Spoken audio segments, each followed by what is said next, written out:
Well, the countdown is well underway to Election Day. 3 weeks from tomorrow, voters will begin casting their ballots in person, and we have some big races right here in Pennsylvania that are getting national attention. Joining us now is Dr. Sam Hoff with Delaware State University. And Dr. Hoff, thanks so much for being with us this morning.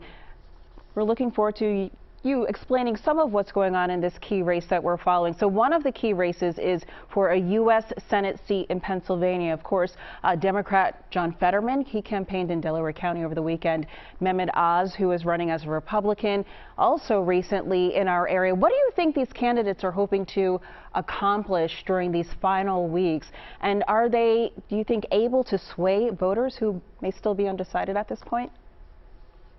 Well, both candidates certainly realize that the race has gotten closer since the summertime. We know that Lieutenant Governor Fetterman did outdistance Dr. Oz in fundraising, but it's important in the last couple weeks. Obviously, we have a really critical debate coming up next week, and we know that President Biden's going to be accompanying Mr. Fetterman in a fundraiser this week in the Philadelphia region. So all those things, I think, play into the final 3 weeks before the actual election. Absolutely. And we've seen in recent polling that Fetterman's lead has been narrowing. It's a close race at this point. Do you think Biden will be able to impact in a positive way Fetterman's campaign at this point? How significant do you think this visit will be for him? Well, that's a good question. I think it cuts both ways. The president endorsed John Fetterman right after his primary. He did campaign for him previously, in addition to the upcoming one.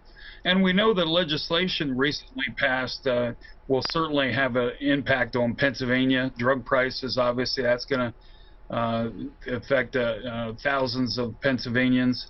And we know that the state has already gotten some infrastructure funds from the $2.5 billion that eventually the state will get.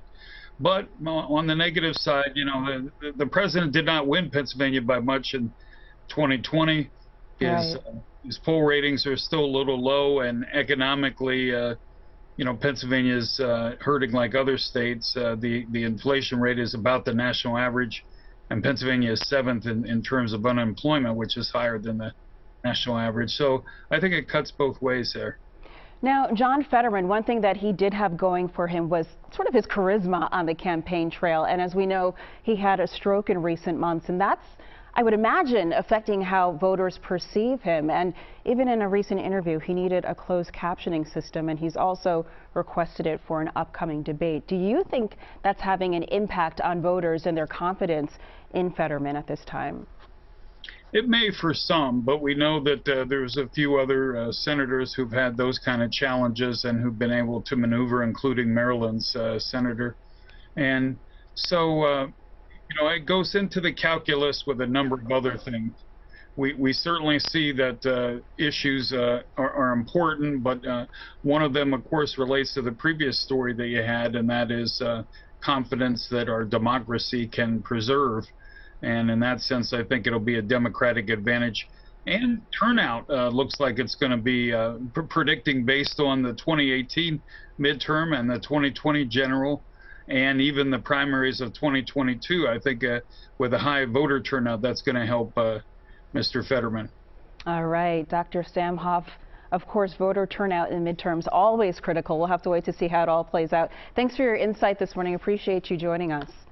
Thank you. All right, and stay right here with Eyewitness News for continuing coverage leading up to and through Election Day on CBSPhiladelphia.com. We have in-depth information for you about all of the candidates, the issues at stake, and how you can register to vote. Just click on our voting guide. Jim? Thanks.